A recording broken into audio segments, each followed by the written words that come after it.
ഇത് കണ്ടപ്പോൾ തന്നെ മനസ്സിലായില്ല, ഇത് പീരയാണ്, നല്ല ചൂട് പീര. സാധാരണ വെക്കുമ്പോൾ നമ്മൾ കൊഴുവ പീരയോ മത്തിപ്പീരയോ ഒന്നുമല്ല കേട്ടോ, ഇത് മത്തി മുട്ടപ്പീര അല്ലെങ്കിൽ പരിഞ്ഞിൽ പീര. അടിപൊളി ടേസ്റ്റ്. അപ്പോൾ ഇനി മത്തി മേടിക്കുമ്പോൾ അതിൻ്റെ പരിഞ്ഞിലെടുത്ത് ഇതുപോലെ ഒന്ന് പീര വെച്ച് നോക്കണം. അപ്പോൾ നോക്കാം എങ്ങനെയാണെന്ന്.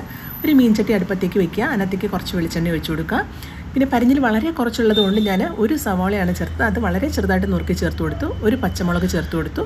പിന്നെ ഇതിനകത്തേക്ക് വെളുത്തുള്ളി ഒരു 6 അല്ലി, അതായത് മുഴുവനായിട്ട് തന്നെ ചേർത്ത് കൊടുത്തു. പിന്നെ ഇതിനകത്തേക്ക് ആവശ്യത്തിന് ഉപ്പ് ചേർത്ത് കൊടുത്തു, കറിവേപ്പില ചേർത്ത് കൊടുത്തു, മഞ്ഞൾപ്പൊടി ചേർത്ത് കൊടുത്ത് നന്നായിട്ടൊന്ന് വഴറ്റിയെടുത്തു. ജസ്റ്റ് ഒന്ന് വഴന്നു വരുമ്പോൾ തന്നെ ഇതിനകത്തേക്ക് നമ്മൾ പരിഞ്ഞിന് ചേർത്ത് കൊടുക്കുക. അതിനുശേഷം ഇതെല്ലാം കൂടി ചേർത്തൊന്ന് മൂടി വെച്ച് ഒരു ലോ ഫ്ലെയിമിൽ 5 to 10 minutes ഒന്ന് വേവിച്ചെടുക്കുക. നന്നായിട്ടൊന്ന് വെന്ത് കിട്ടണം, അതിൻ്റെ ടേസ്റ്റ് കറക്റ്റായിട്ട് നമുക്ക് അറിയണമെങ്കിൽ.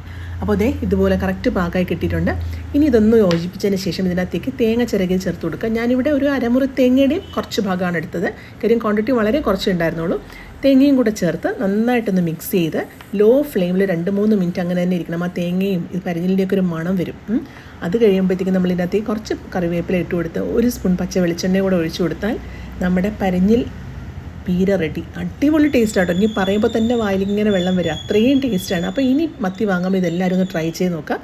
അപ്പോൾ എൻ്റെ റെസിപ്പി ഇഷ്ടപ്പെട്ടാൽ എൻ്റെ ഈ യൂട്യൂബ് ചാനലും എൻ്റെ പേജും ഒന്ന് ഫോളോ ചെയ്യുക. അപ്പോൾ ഇതുപോലെ കുഞ്ഞു കുഞ്ഞു റെസിപ്പീസ് ഞാൻ ഇനിയും കാണാം. അതുവരെ ടേക്ക് കെയർ, ബൈ.